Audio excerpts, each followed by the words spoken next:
Hey everybody, welcome to the Bass Shed Podcast. My name's Ryan Roberts.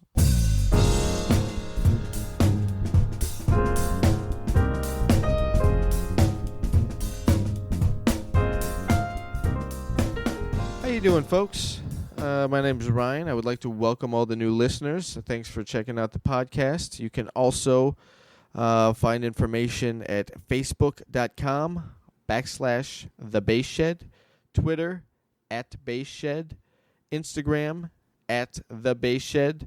There's a YouTube channel. There's links to all of it at thebassshed.com, and you can email me at ryan@thebassshed.com as well.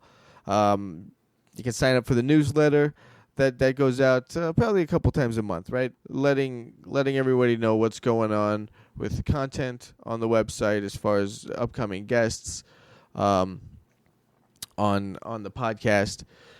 And you can sign up for the newsletter by texting the word SHED, SHED, to 66866. Once again, that is the word SHED, SHED, to 66866. I want to take a quick second to talk about D. Lakin basses. You can customize the bass of your dreams, and each order starts with a conversation with Dan Lakin. Dan Lakin is a co-founder of Lakeland Basses. His new company, D. Lakin Basses, are custom basses, and you can call Dan direct. Dan's number is 312-576-3943. Once again, that is D. Lakin Basses. Customize the bass of your dreams. Give Dan a call, 312-576-3943. To learn more about him, you can also check out the podcast episode with Dan Lakin. On the podcast today is New York bassist Mark Wade.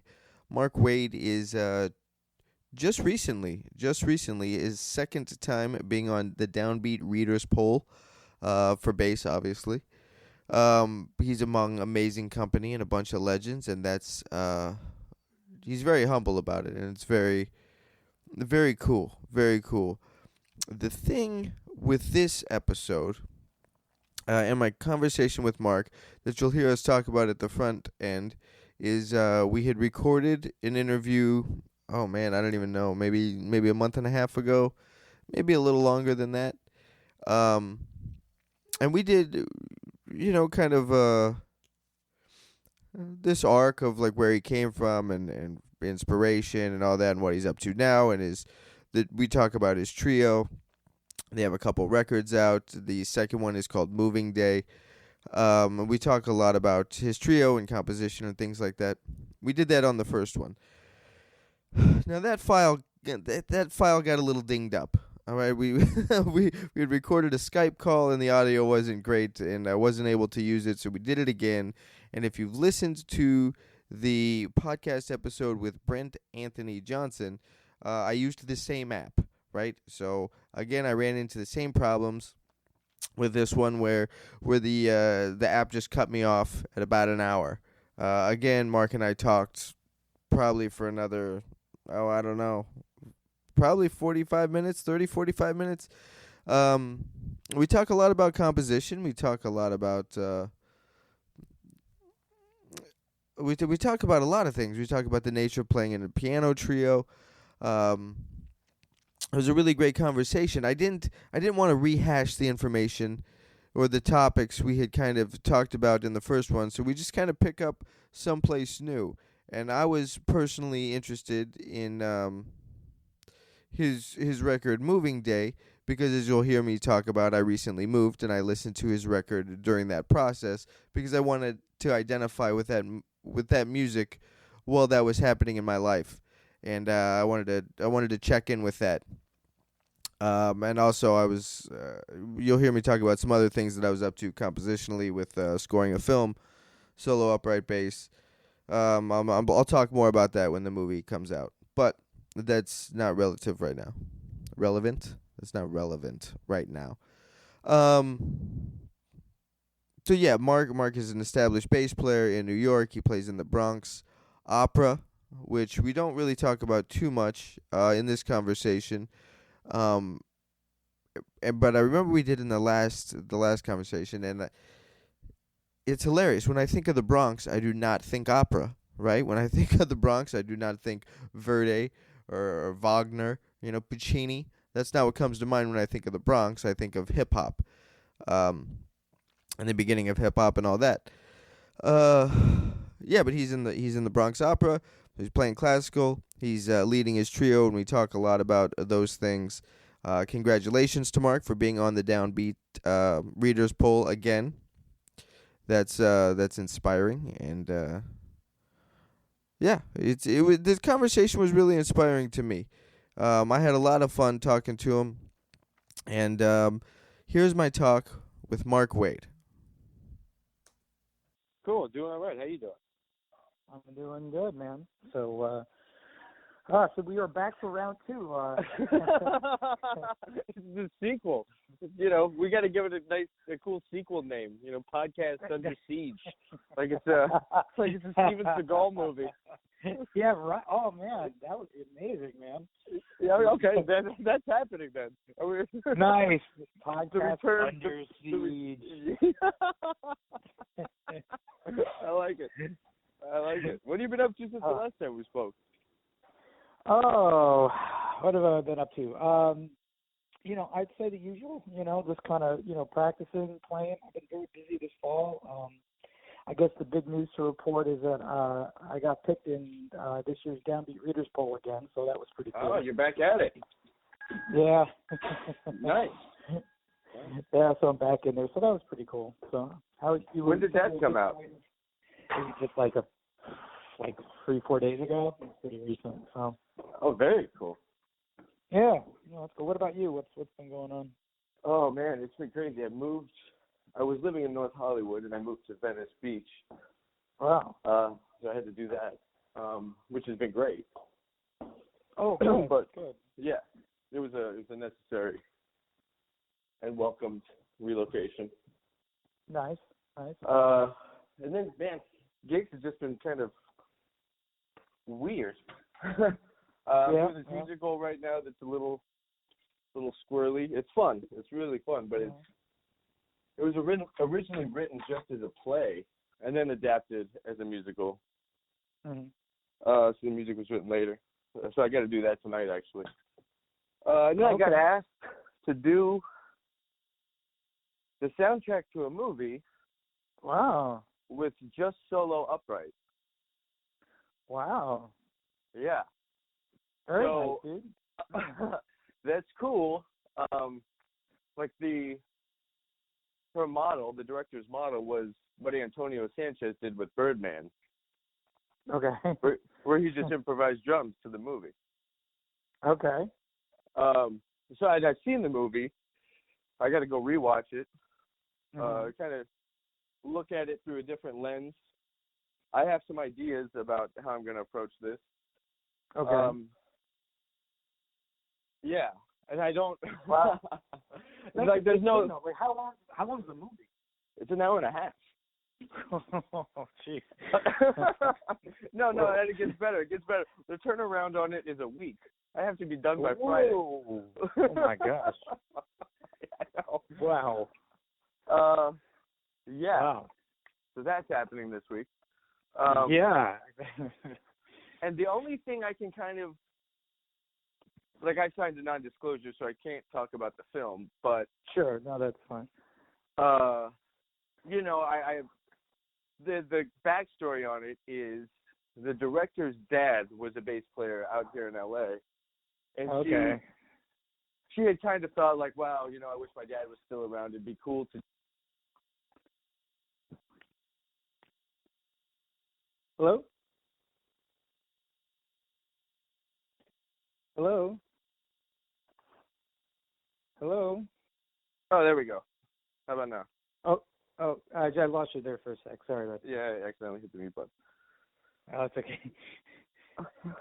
Yeah, round 4.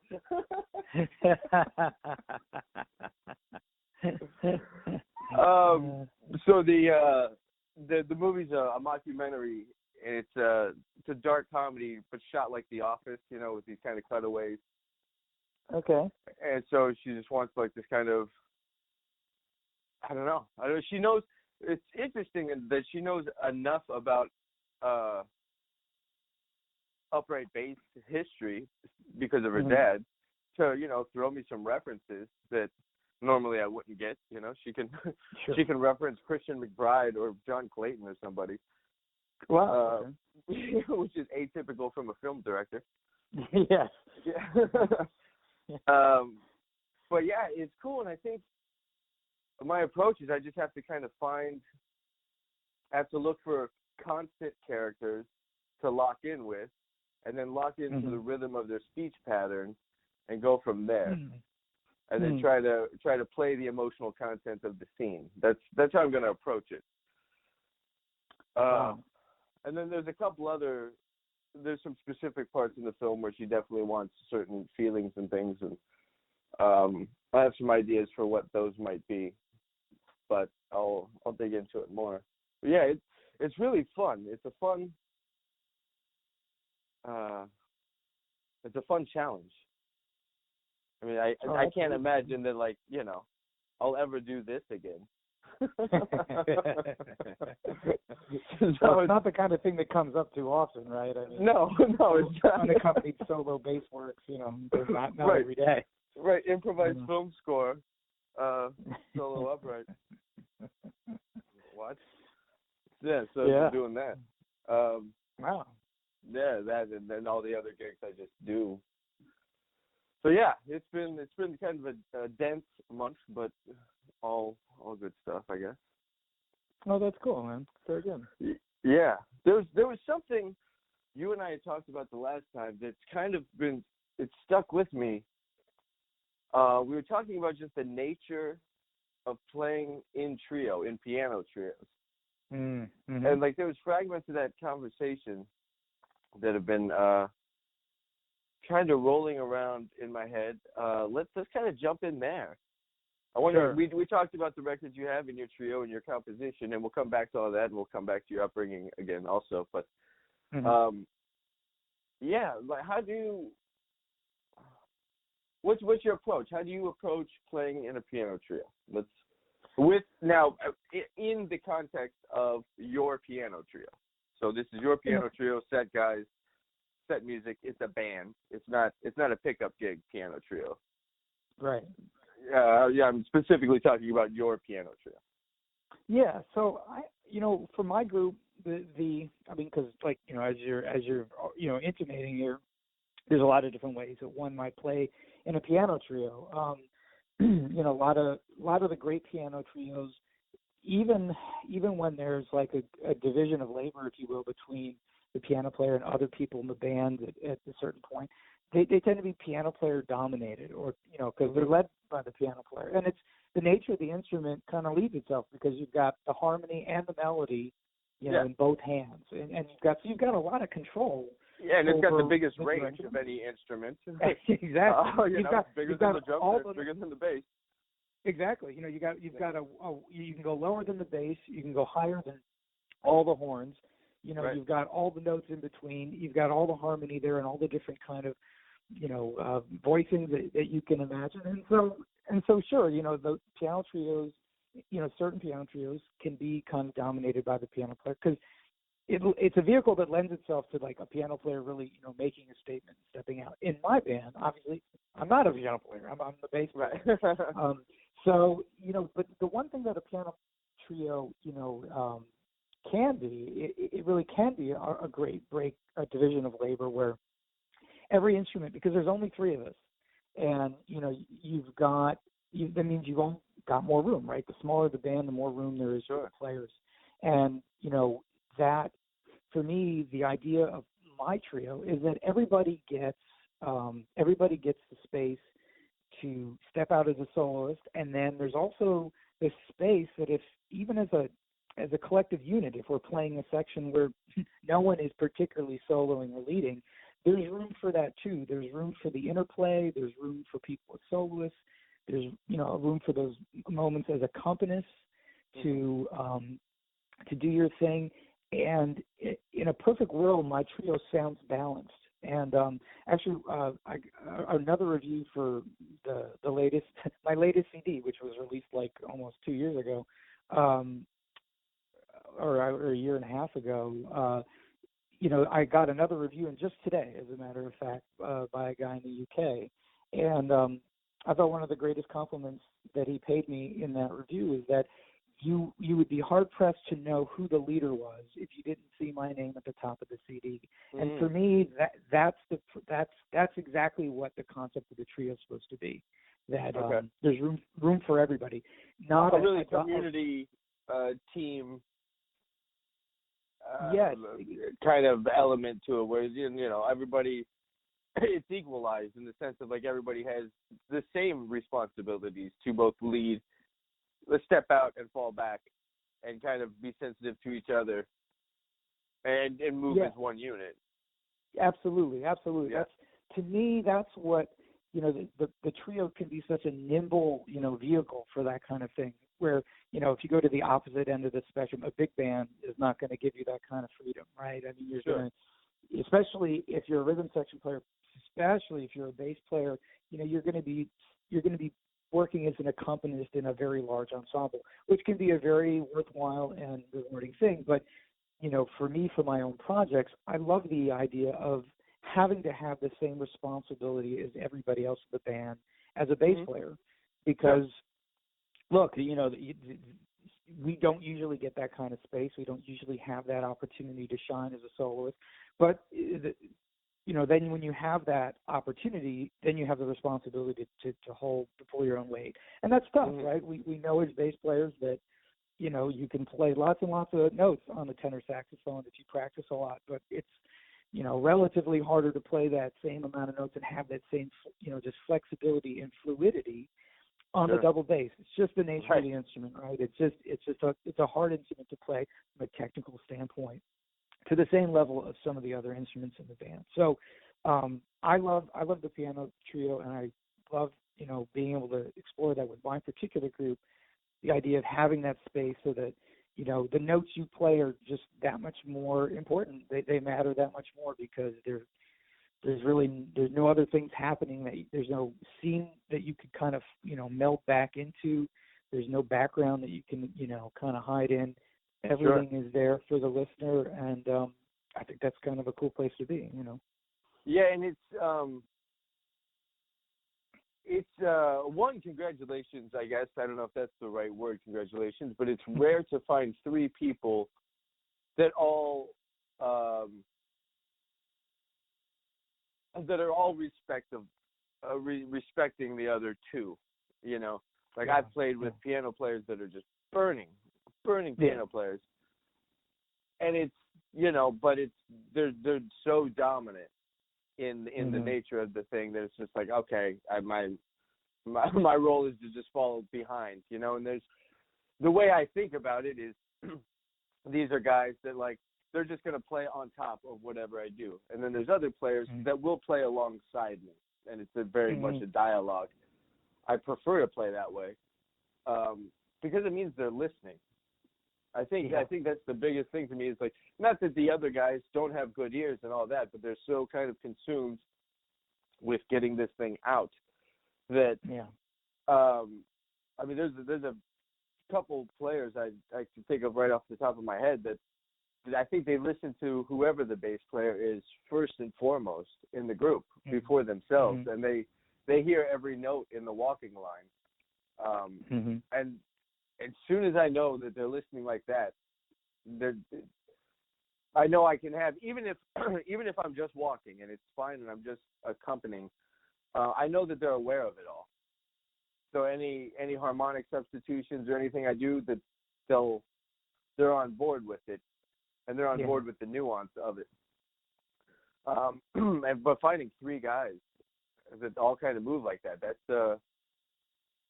were you guys friends beforehand? Just kind of came up together? Were you kind of going through, the phone book and calling different dudes and seeing who the chemistry was right with? How did you land on that? Well, I had known them. We hadn't played before. We had played together as a trio. We had played as part of a big band, as a matter of fact. There's a guy here in town, Bill Warfield, who's a trumpet player, who he's the head of the music department at Lehigh University, and I teach for him, but so do the other two guys in my band, Scott Newman, the drummer, and Tim Harrison, the piano player. And I met Bill many years ago. In fact, right when I came out of college, like 22 years ago, I was subbing for my teacher who was playing for Bill Warfield at the time. My teacher is Mike Richmond. And so I would cover some of these rehearsals for Mike if he couldn't make it here and there. And I was like the young kid, coming in. And it went well enough that Bill would have me back once in a while. And Tim is a piano player in that group. And a few years later, Scott Newman was the drummer in that group. So we're playing with Bill Warfield, and it was just a case of these were guys that I'd known for a long time, always respected them, and I thought since they were familiar with each other and I was familiar with them and they were kind of familiar with me, it was a good place to start, right? Rather than just, calling random people. I thought, hey, let's give it a try. And it just happened to work. It happened to work right away. It was just that instance where you get together and you're like, yep, this is what I was thinking of. This is what I was hoping. Yeah, I love those moments. Yeah. I mean, it's nice when it works out. And look, it also helps that they're nice guys. Like you actually want to be in a room with them too, because that's important too, Absolutely. You have to kind of get along, and luckily, we have all that. So. Yeah, I mean, I think all that translates into the nature of playing together. I mean, some of my favorite people to play with are my best friends outside of a gig. And that's not, those kind of work in tandem. They're not my favorite people to work with just because they're my favorites to hang with. But there's like all these micro kind of agreeances that are just already established. Yeah, so we communicate well, we can get along, we have a good understanding of where the other person's coming from, and all that is outside of a gig and then also within a gig too. So I think there's a lot of social elements there. We're trying to do something as a group.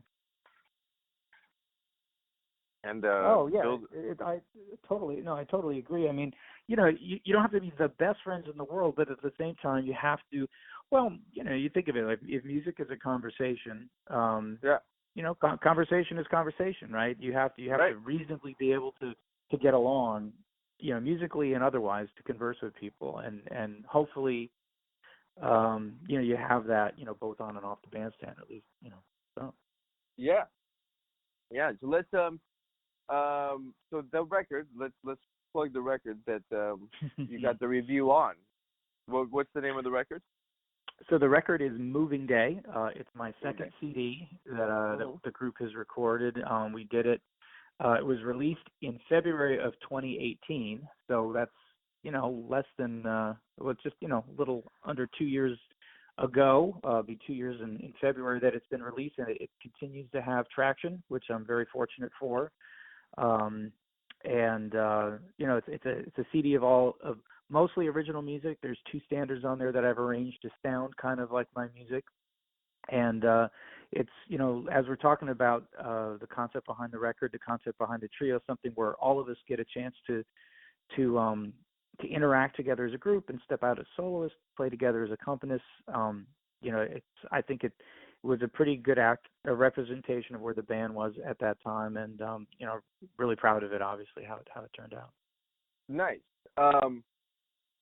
Couple questions. What's the narrative behind it? Moving Day. What's the personal narrative there that you're trying to kind of establish musically? So this record, the first record I did, which was entitled Event Horizon, was music that I wrote mostly just in the abstract. There were melodies I liked and chords that I liked with those melodies. The way a lot of people write. You write it. You write the tune because you like the tune. You like the music. Right. And for this record, I tried, as an exercise as a writer, to kind of write with kind of ideas in mind, like where I was trying to have the music convey a certain image, whether it was a place or a certain time or a certain emotion or just a certain picture, if you will, that I was trying to write to. That was a new experience for me. I had always you just kind of see music as in the abstract, like music for the sake of music, and there's absolutely nothing wrong with that, and that's a great thing. But for this record, for Moving Day, I tried to think of, to have the music relate to a certain idea. Sure. The title track, Moving Day, is about kind of the fact that I've moved, I think it's like 14 or 15 times over the course of my life, which is more than most people, I suppose. It's a lot. Yeah. A lot of moving around. And folks in the military or something? What yeah. What was the reason? Everyone always asks. It's funny. So yeah, my dad, that's the only thing that makes sense. That's how it is for most people. My dad was actually he was we're from the Midwest. My family's from the Midwest. I was born in Michigan, but my folks are both from Wisconsin. And my dad ended up working for, I believe it was General Motors. This is back when, car companies were much bigger in that part of the world. Sure. But he worked for General Motors, and I think to start with, and, a division would get bought, or this company would get bought, or something else would happen, and then we'd move. And this would happen every year or two while I was a young kid. So, that was kind of how, as a young kid, I moved a lot, and then I moved a bunch when I was here in New York, just as an itinerant musician moving from apartment to apartment. Sure. So that's kind of how all that, it adds up over time. I hadn't really thought of it. I didn't think much about it. But one day I had kind of added it up, and I was like, holy cow. I probably, I'm place I'm at now. My wife and I have been here 10 years, and I think that's the longest I've lived anywhere over the course of my life. And I think, it's not a coincidence that maybe at a time when I wasn't moving around so much, I kind of stopped, and that kind of, just reflected on that idea. And I thought that was a great title for the album, since it is such a part of my life, really. Sure, and that's also kind of fascinating in the sense that being at this residence for a longer period of time, that how that translates musically. I'm assuming that there's a connection here, which is like now this second record is kind of rooted in something more. It's a little bit more established, because that's almost like a headspace you're in from being in this residence for as long as you have. Totally. I don't want to use. I forgot the word you used to explain the writing on the previous record. I don't want to say fragmented, but that's the word that keeps kind of coming to mind. Yeah. Yeah, more in the music in the abstract. Art for the music for the sake of music, as opposed to about a certain, person or thing that happened to you that time. Sure.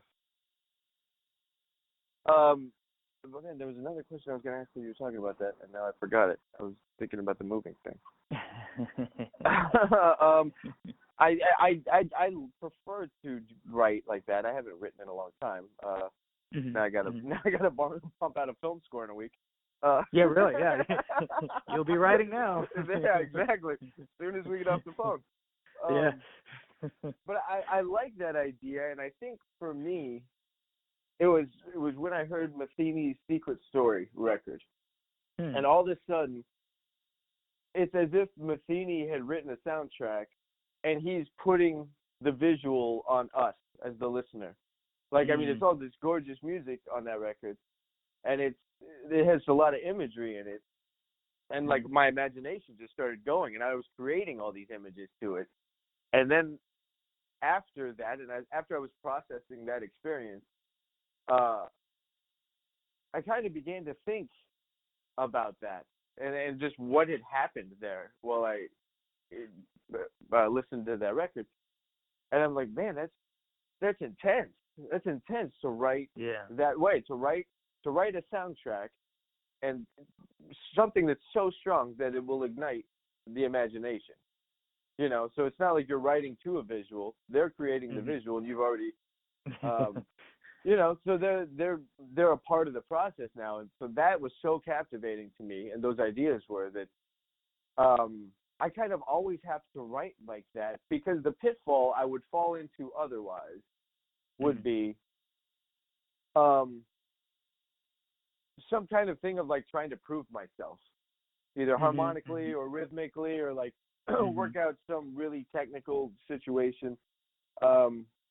Maybe it's something I can't play yet, or I want to get better at. Sure. So I'll write a tune like that.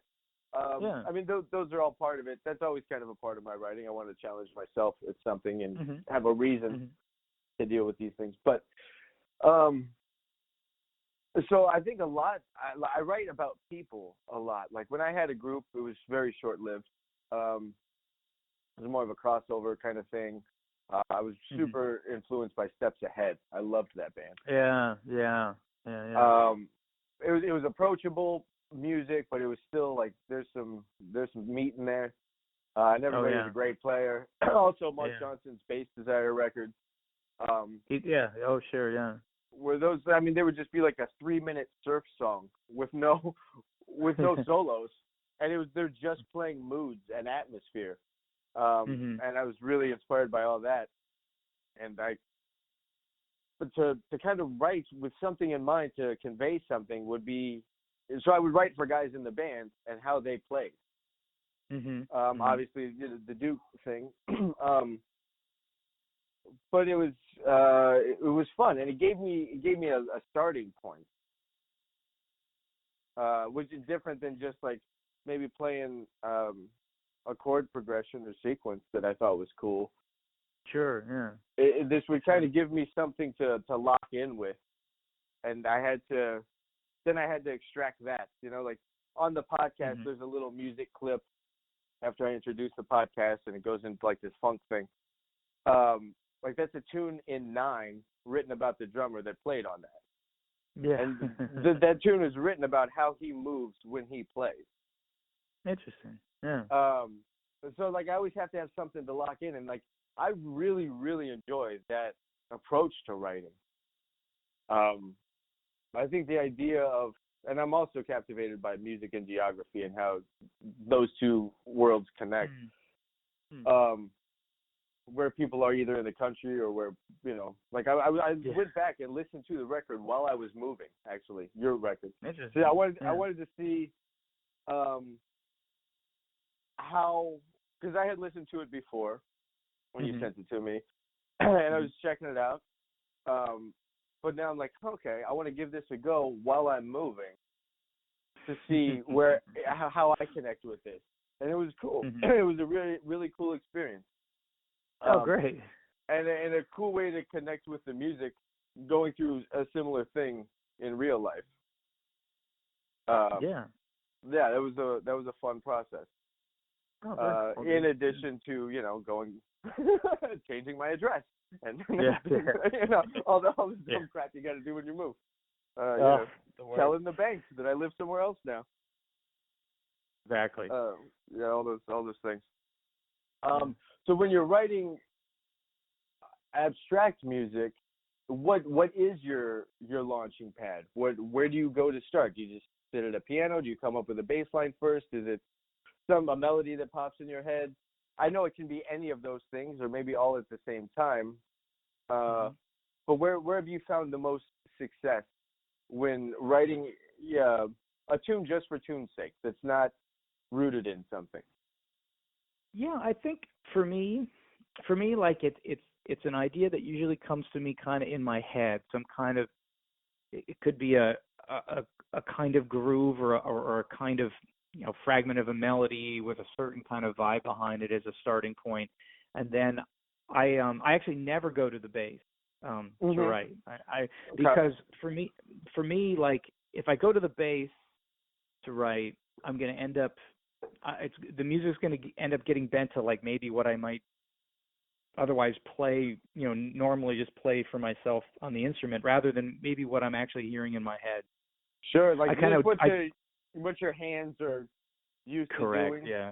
Yeah, exactly. I don't want to write with my hands. I'm trying to write with the music that's actually in my head. Sure. And so I don't want to fall into any kind of patterns or preconceived notions that I might have just picking up the instrument. So I always write at the piano, and I play just well enough to write well enough for me. I'm not a piano player, by any stretch of the imagination, but that's how I do it. I'm writing at the piano, and if it's in the abstract, it's a fragment of an idea.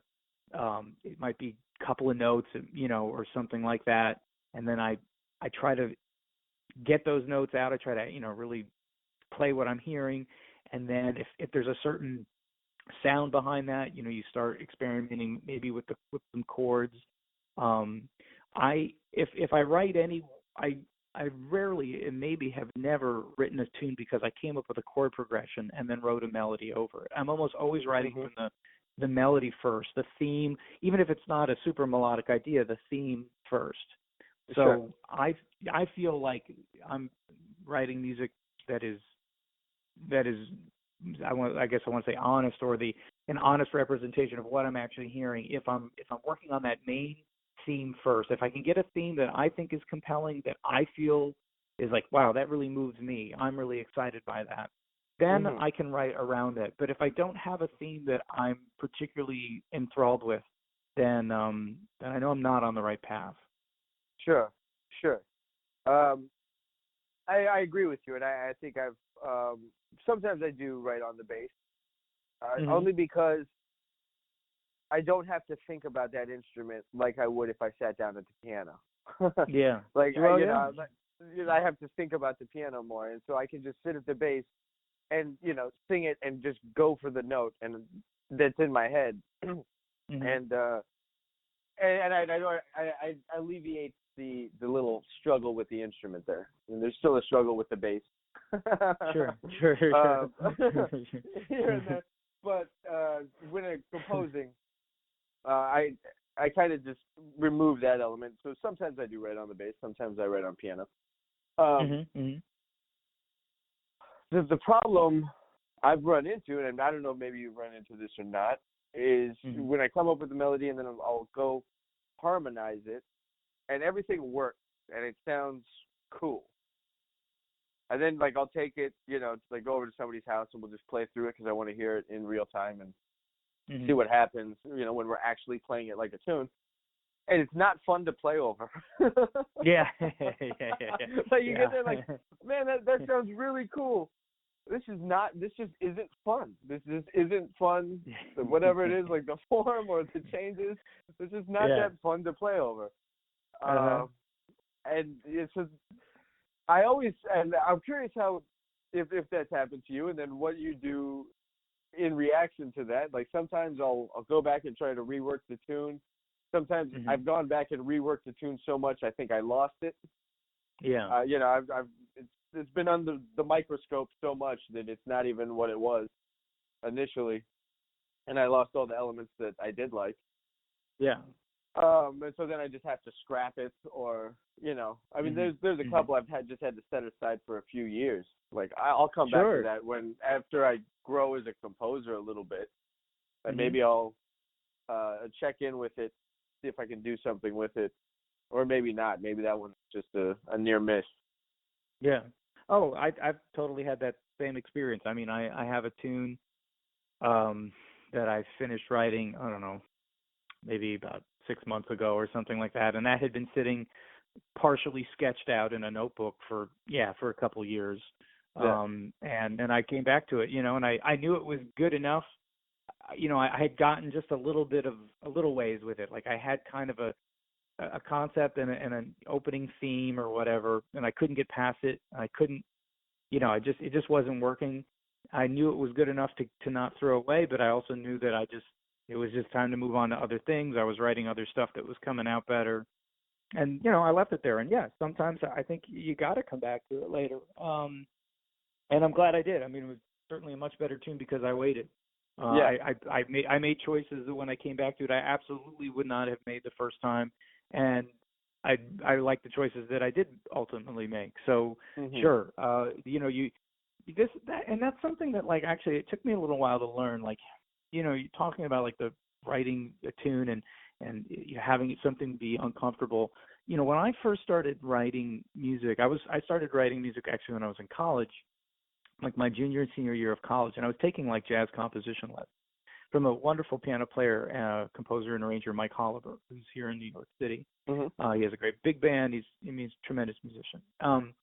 And the great irony is at the time I was writing probably way above what I was capable of playing at the time. because I had only just started playing. I only started playing the acoustic bass about halfway through college, like towards the end of my sophomore year of college. So my junior year, I'm sitting down and I'm writing this stuff, and I don't really know always exactly what I was doing. I had a lot of theory knowledge, and just through a lot of trial and error, sitting at the piano, that coupled with just having some of these ideas, I would write certainly for what my playing level was, very sophisticated music that I absolutely could not play. Right. and it's funny to see it years later and be like, wow, I can't believe that I could have written this then.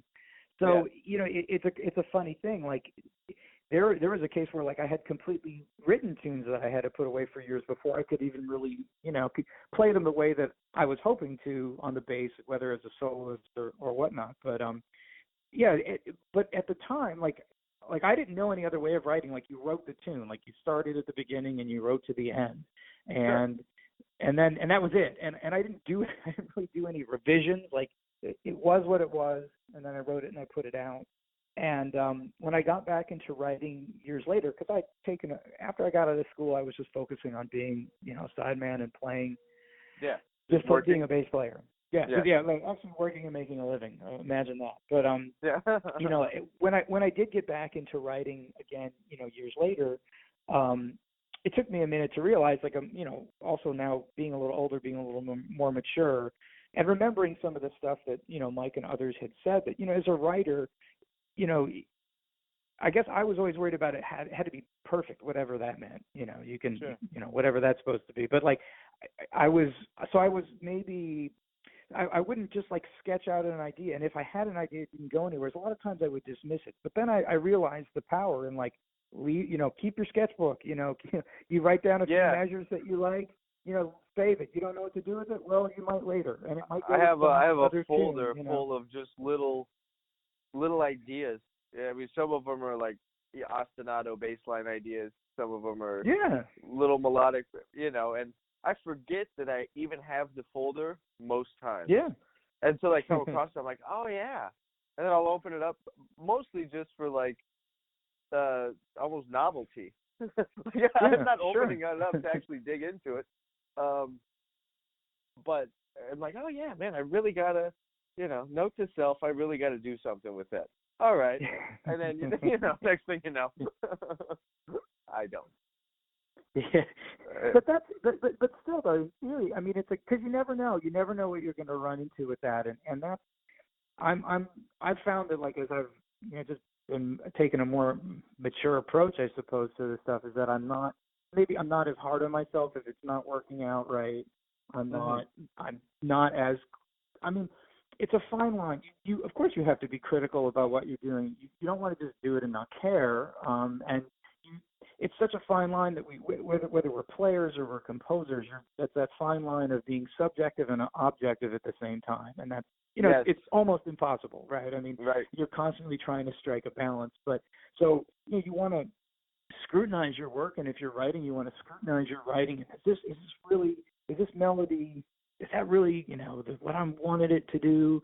Did I want it to be more this or more that or whatever? Or am I settling for just like this is what I wrote initially, and I'm not really, I'm saying, oh, that's good enough, when maybe it really isn't, or am I spinning my wheels and I'm being too critical, and I need to move on, and it's fine, and just relax about it.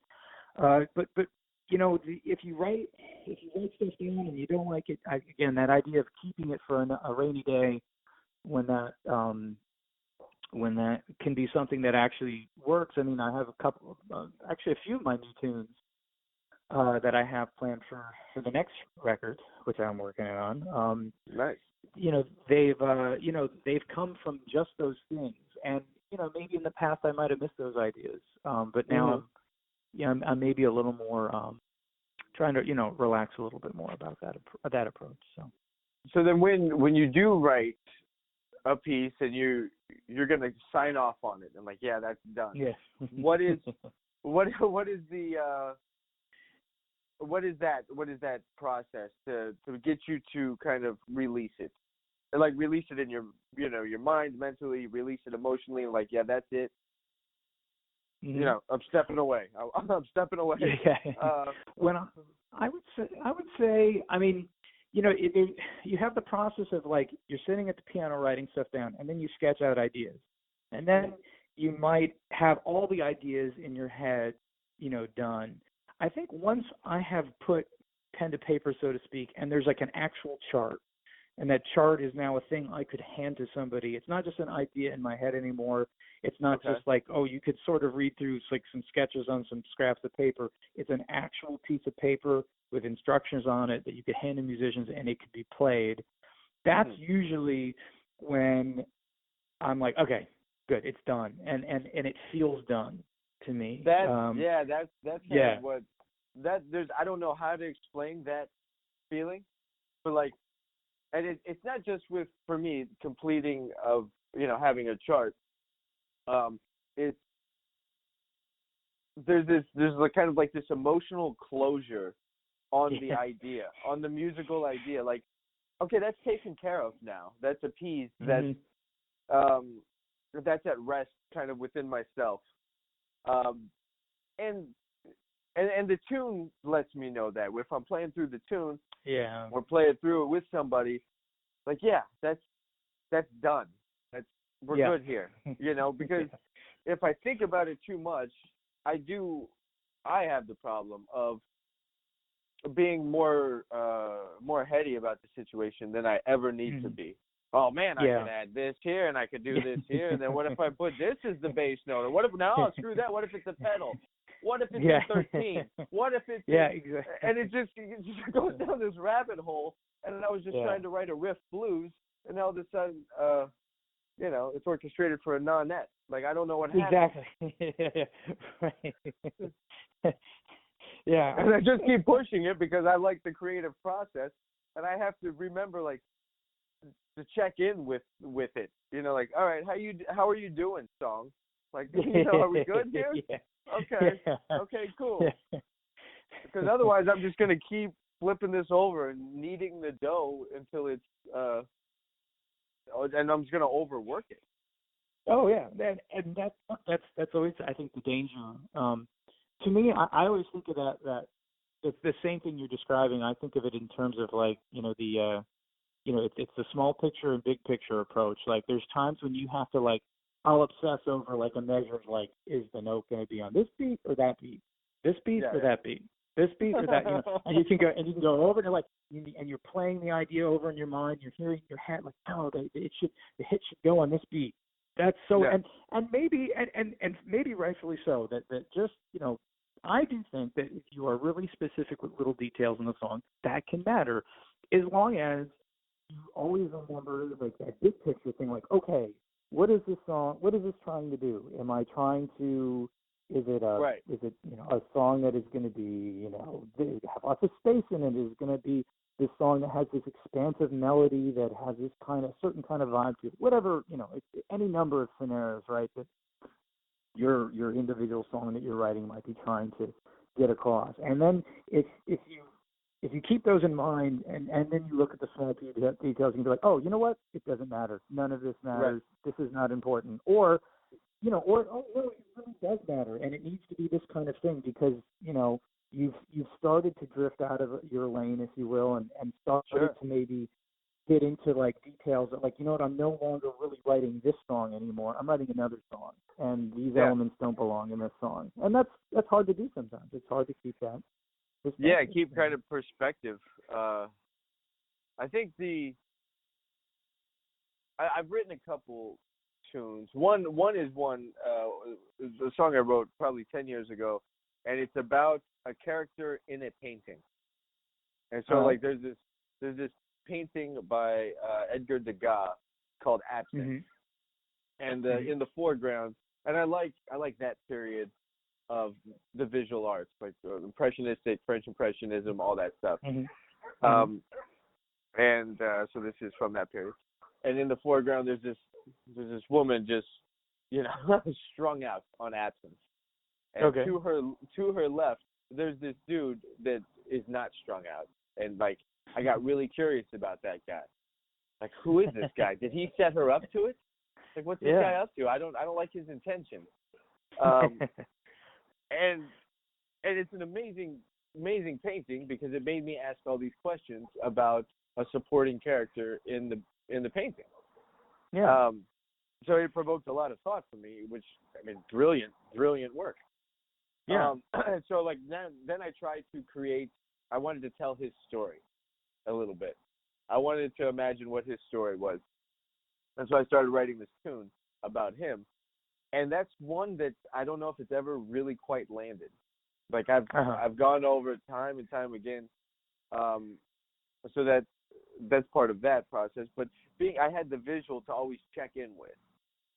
Mm-hmm. Like I could always kind of write something.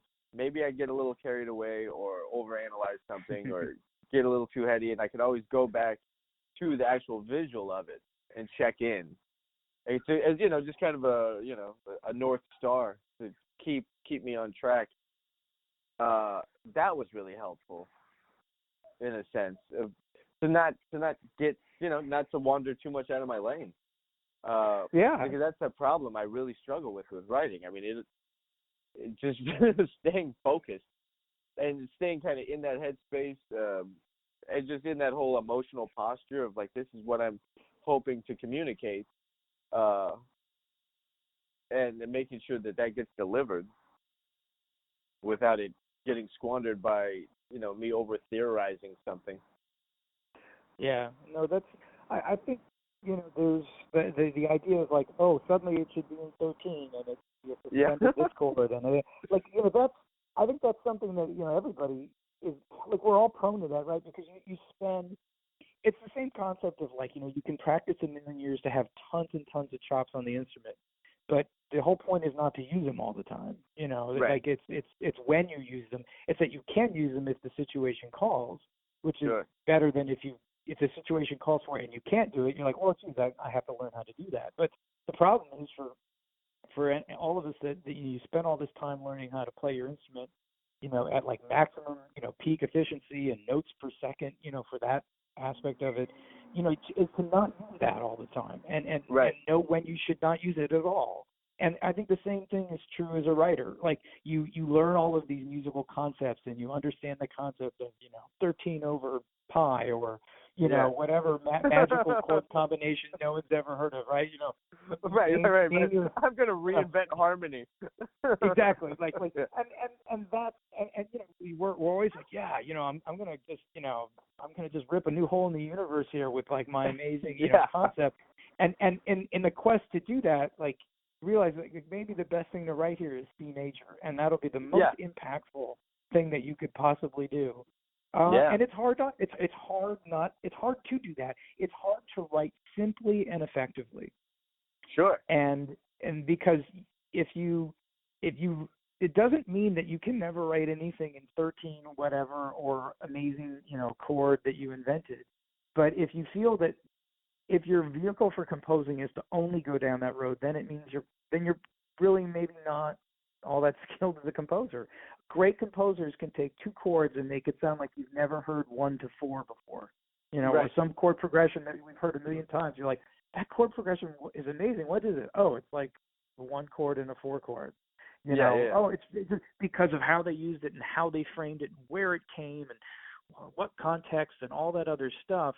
That's where I think, you really show your stripes as a composer. Yeah, write the complicated stuff and do all that stuff and write in odd meters. And God knows I write in odd meters all the time now, it seems. But if my music has any merit to it, I feel like it's because I can, when I need to be simple and I can communicate a melody, I can pull one out, and that's what saves the day for me. Yeah, and I think that decision-making process is, I know I've talked about that on the podcast with some other guys, the decision-making process that goes into playing, right? I mean, we make, who knows, I wish at some point it could be calculated how many micro decisions musicians make. Tasteful musicians when playing, because really that's the name of the game at a certain point. Is making prudent decisions. As long as you have the bases covered, no pun intended. Sure. you time, sound, all that, all those things. Sure. It really just comes down to making the right decision. Yeah. Right. Yeah. As a player, and that works both, like, when you're behind the bass and then when you're composing as well. I think it's and that's, I don't know. I'm not sure how you teach that. Yeah. I don't know. I mean, I don't know if, as a teacher, if you've encountered this, or, because at this point, when you're talking about the art of decision making and making artistic decisions, you're not talking about, you're talking about artistry, and you're talking about personal artistry. Yeah. So I don't know if you have the time within where you teach to get to those places with any of your students. Do you? Do you get a chance to kind of go down some of those rabbit holes? Not as much. I mean, I feel that, it's a really interesting question that you pose, and I suppose I don't frame it that way, and I don't talk about that. I mean, with some of the students that I have now, the decision-making process is more about, like, trying to remember the right notes sometimes, or, this is what this kind of chord is. But in a way, like, isn't that, where it starts, right? Like, when you see a chord, if, as a jazz player, and you see F7, you have some decisions to make, like, you have to know, like, what are all the notes that are in that chord, and then what notes of those notes that I think I have available to me do I want to play, and then what notes did someone else play, and then what should I play in response? And obviously that's one chord that goes by in an instant, and like you said, just one of the many instances of micro decisions that one might make over the course of a song. So I think you're right. In the end, you can never really, you can't teach your entire concept to somebody, right? Because it is a personal concept, and you're getting into, like, what is a personal decision. They are really artistry at that point. Mm-hmm. Pardon me. So, that it would be hard to teach it all, but I think a good teacher is going to, first of all, make good, if they themselves are somebody who has artistry to them, you reveal that to your students just by how you play, right? Mm-hmm. And then you can talk about at least some of the maybe big picture ways in which, they can start to go down that road and approach that. But in the end, it's always up to each student to, you could easily make the case that every, player is just a sum of those micro decisions that they've made on a song between now and whenever they started, right? I mean, it's really a great image, I think, that you described. And it would be impossible for my teacher to tell me all of his, decisions, nor would it be possible for me to pass that on to another student. They can give you some, and they can give you some direction, but, that's the beauty in that, two bass players are exactly the same, I agree. It's I think some of those ideas. Now, I was fortunate enough to have a teacher at a young age that would really check in with me about that stuff. I mean, some of the lessons were me just coming over to his place for a bass lesson, but I had just bought, like, a bunch of used CDs at the used CD store, and we brought him over and we'd listen to him, and he was amazing. And I'm looking forward to having him on the podcast. About, he would ask me why, and I would bring over, records. I'm not going to use any names in this thing, but I'd bring over records of, like, dudes that were at the top of the game, a bass player wise, and I thought it was the best ever, and Steve would ask me why. Like, so don't just sign on because it's this dude's a hero, in the bass world. Why? What was it about any of that did something for you? Not to really call me out or challenge me that I may be right or wrong, but to get me to kind of start thinking that way and really kind of teach this, be objective about what you're listening to. Yeah. It doesn't matter who it is, what their resume has been, anything like that, but just really, really process what you're absorbing, and be kind of be discerning for yourself about that. Yeah, that's the best way. I think that's just such a great thing, that he did, and I think that's the best approach, because if you fall, like this is always the topic, right? In the jazz, I guess in music in general, but certainly in the jazz world, what is one of the most important things? The veneration of the elders, right? It's like Coltrane, Miles Davis. You go through the list of names, and I love all of them. But if you're just saying the names because you're supposed to say the names, you're not actually listening to you're not getting any of the artistry that's actually on those records. Right. And I absolutely 100% agree. You have to, you got to forget about the name that's on the record label, or the name that's on the album, and listen to the music, and yeah, listen critically. Like, do I really like this? Right. Why do I like this? Like, what about this is attractive to me? And to be able to speak in, I ask my students, like, I have a combo that I teach at school, and it's a trio. It's actually a piano trio, and I'm teaching this class, and I have certain recordings and certain songs from recordings I have them listen to, and I give it to them. I say, like, I want you to come in next week and be able to just speak intelligently about what you hear on this recording, on this one tune. Oh, nice. You just gotta listen to this one tune. Just come in and speak like no observation is too big or too small. Don't be embarrassed. But, like, I want you to try to speak intelligently about something on this recording. Tell me, something about this, that you think is important. And I think when you listen in that respect, and you have to say, it isn't just like, well, I really liked it, or, well, I really grew. Okay, that's right. good. Yeah. Nice. But to go beyond that and really start to get under the hood with it, and that's so critical, I think, for students. And your teacher was brilliant for having you do that, I think. Yeah, I agree, and I've been, he lives out in New York, actually, and so he's been in LA a few times, I think, for NAMM and some other things, and every time he's here, we try to hang, and I've gotten a chance to tell him that man, like, that was that's probably bigger than any lesson I've gotten from any of the heroes I've had a chance to study with, like that kind of mental, not even conditioning, because it wasn't anything I was forced to do. All he did was get me to think. Yes. As a musician, and as an artist, and and then kind of relate that to those same ideas into playing. So part of the lesson at times would be him and I just playing tunes duo, and just talking.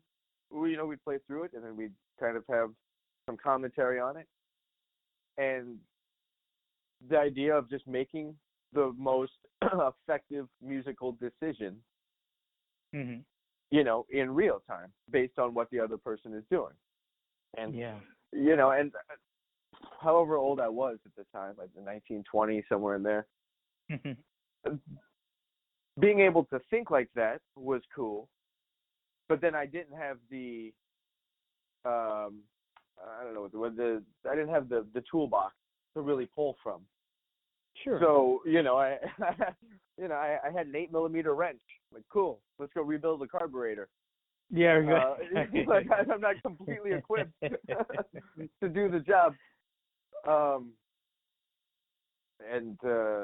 But I mean, I believe that's all part of it. After you grow more, you absorb different things from other players, and some of that's just going to take time.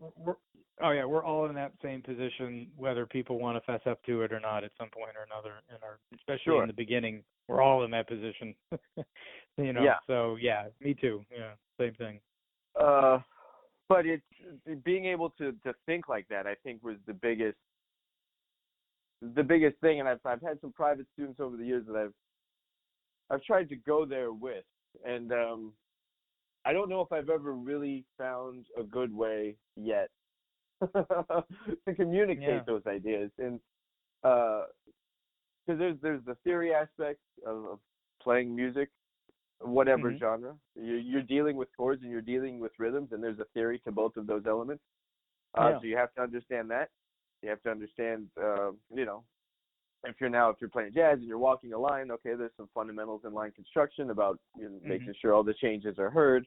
But without, but also hopefully to play a line that's inspiring, and has a shape in and of itself, all those ideas.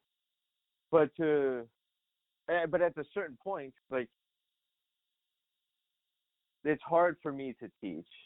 Cool, you can show up, if you're going to play through Stella, you show up, cool. You know the changes, you know the form, you played it 1,000 times, great. Cool, no big deal. None of it means anything until you have something to respond to. That's right. That's right. Until you find out what tempo the piano player put it in, or how much you got to pull the drummer back. I don't know why I villainized the drummer in that scenario, but I did. Love it. You have all these micro decisions to make. You can't just show up and like, all right, E half diminished, A7. You can't. Yeah, right.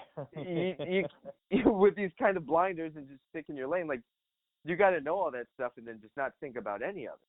Yeah. Because what you have to think about is, and I don't know how to communicate that. I think the idea of just getting students to listen to one tune and dig into a tune is good. What kind of feedback have you heard? And have you heard any feedback that it was a little enlightening to you? Like, I never checked that part out. Like, that's something new that I've heard. Like, have you learned from your students in this exercise? I think. I mean, yeah, and I think also, even more than that, I find that, and this is like the wonderful thing about teaching, is you'll say something and it's really good advice, and you're like, oh yeah, I should do that. You know what I mean? Like in articulating like what you see a student and you see what they need. Yeah. And you try to see what they need, not what like you want to teach. But what do they need to learn? Like, I might want to talk about X today, but like X ain't going to happen because they need to know about like letter M and the letter X or something like that, or whatever. And so a really, Homer Mensch, super famous classical bass player here in New York, and he was kind of like the pedagogue of pedagogues for a lot of people here in New York, anyways, and somebody who was a student of his who had him, later in life, he said that what Homer said. He said, I don't give lessons, I write prescriptions. And I think that's a great way to look at teaching, that like a doctor goes and diagnoses a patient, a good teacher goes in and diagnoses what does that student really need.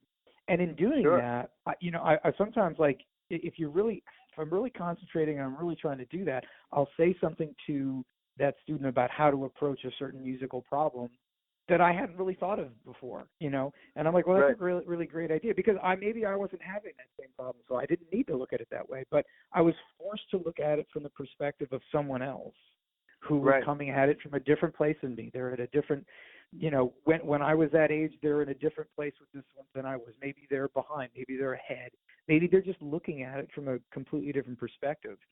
And that there have been many times when something will say, I'm like, I'm like, just do this. And I'm like, that's a great exercise.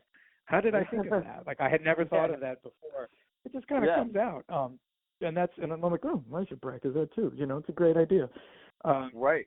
If I don't say so myself, I mean, but it's really, it's not because I might not have never come up with that if I hadn't sat in the room with that student and tried to see it from their perspective. And so, there's definitely moments like that where you're working with a student where you're like, oh yeah, that's a good idea, or yeah, you should do it.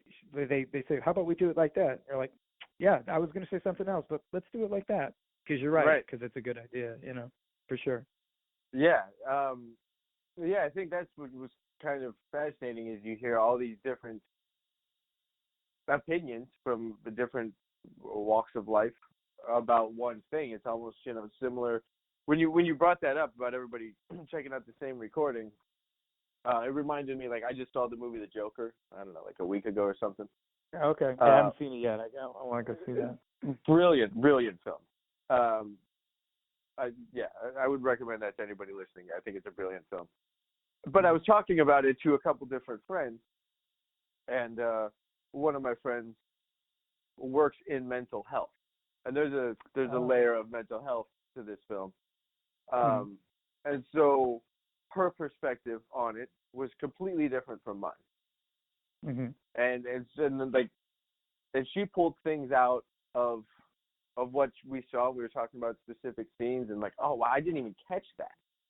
But then vice versa, like I was talking about things I saw and was aware of during the whole movie, and she's like, wow, I didn't catch really most of that, but this one thing at the end.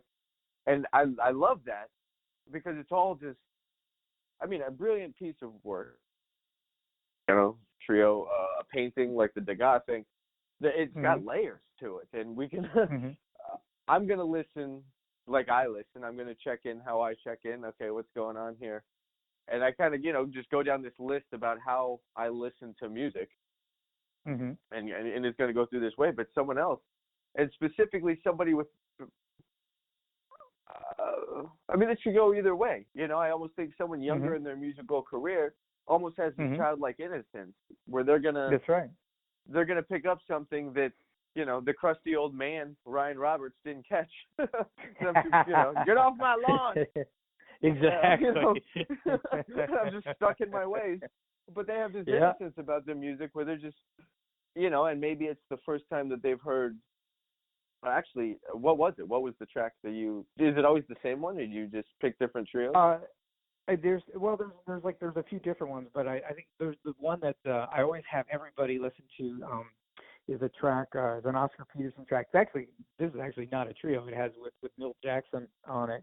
Okay. So it's the Oscar Peterson trio and Milt Jackson, and I think the record is called Very Tall. I hope I'm remembering the right one, but there's a version of Green Dolphin Street. I always have them learn because I'm like, for some of them they've never heard that tune before. Super important standard to know about, but it's here it is, and it's still straight ahead, but yet how they shape the tune, what they do in different sections, how they go from thing to thing. Yeah. It's a great kind of entry-level way of having them to describe it. Then, go to Chick Corea, Now He Sings, Now He Sobs. Hey, what are they doing? They have no idea. You know what I mean? It's for them, for where they're at right now, that's really kind of, they're not playing like that. They're not listening to music like that. I'm trying to, we're not there.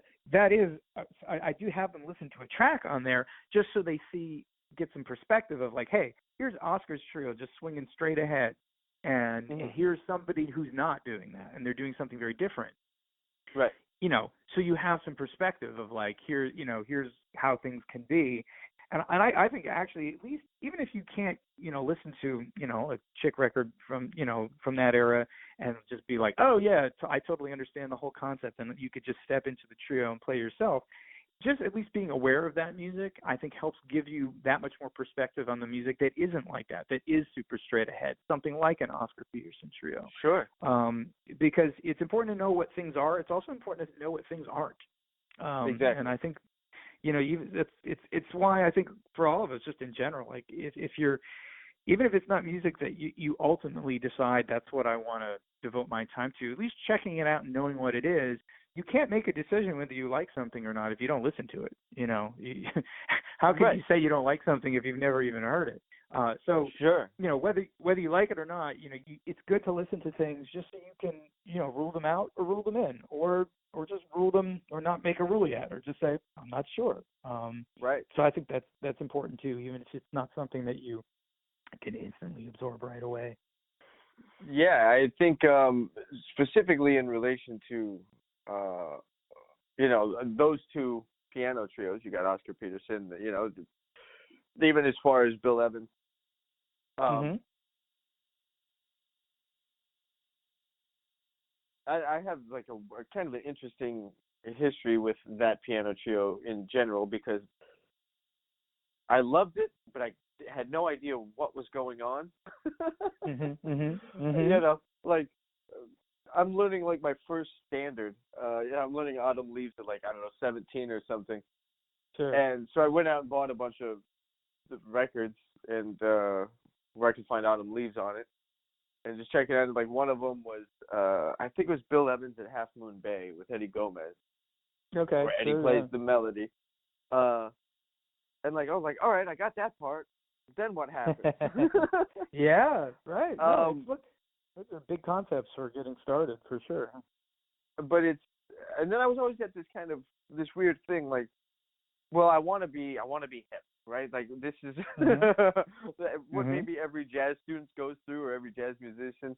I want to be hip. Totally. I want to be plugged into the hippest thing. I got to be associated with that, with whatever's the most cutting edge artistic statements.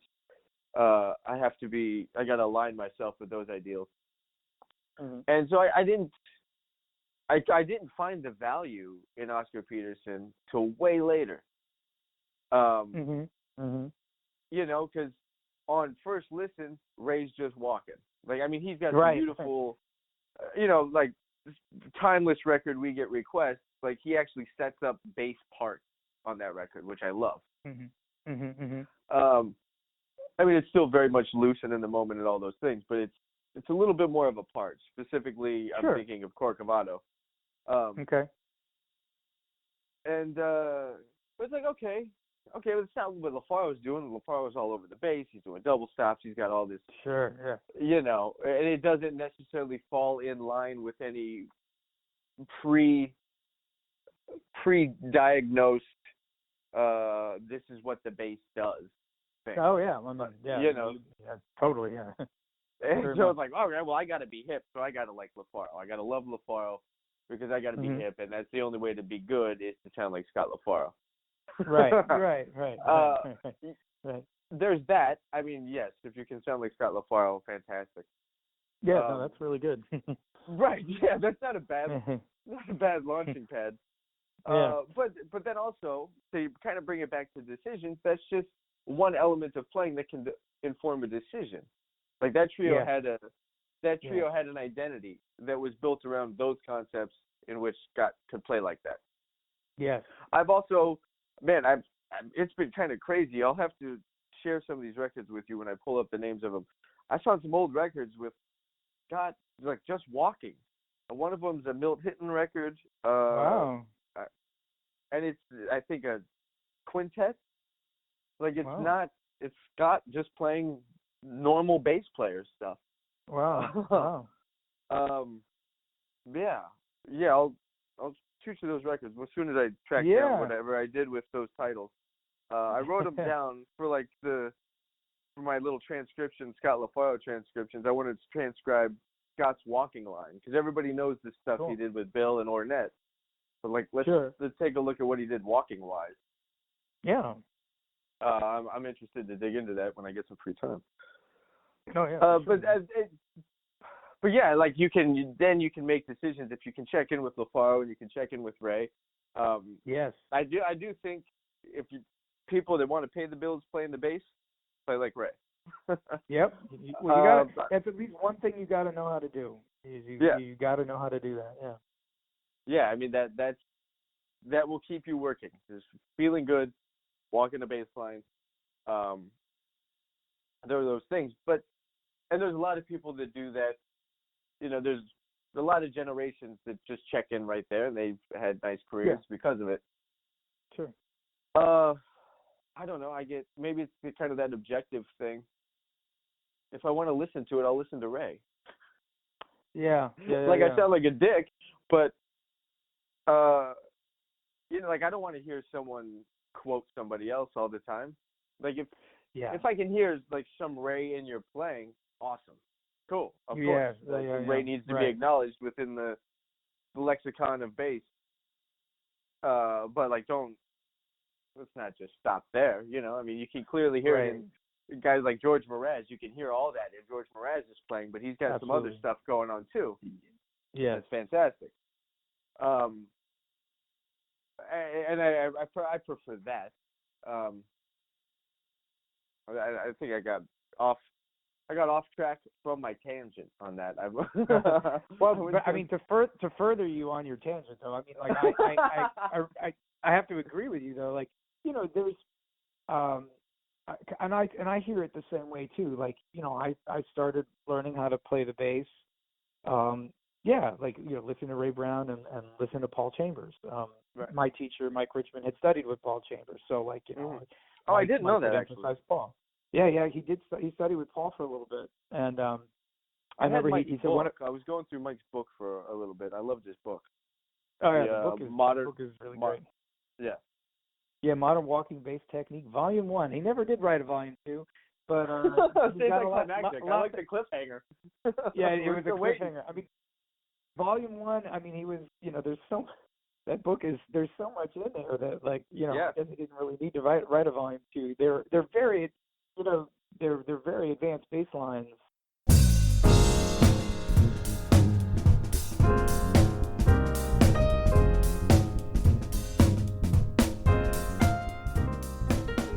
If you have enjoyed this episode and would like to know more about upcoming guests and other Bass Shed happenings, you can text the word SHED, SHED, to 66866. I try to make it easy. I try to make it easy as possible to stay connected. And let's be honest, we're all sending texts throughout the day, so just shoot me one. Shoot me one that says SHED, SHED, to 66866. And we'll get you plugged into the newsletter. You can also hear previous versions of the podcast at Apple Podcast, Spotify, Google Podcasts, and Stitcher. Please take a second to rate the show. And if you'd like, you can donate to keep this thing happening. There is a link for that at thebassshed.com/podcast. All right, that was my conversation with Mark Wade. That was part of it. Again, can we just all agree that I suck and did not really check out the app time specifications before I did this? Man, it was a bummer because it was we went on for a little while longer, and it was really a great time talking with him and connecting with him. I highly suggest checking out his record, Moving Day. There will be links up at thebassshed.com. I'm gonna do better at dealing with technology. And, maybe a little bit more planning would be good. Maybe I read some things about what I'm using. That'd be a good idea. All right.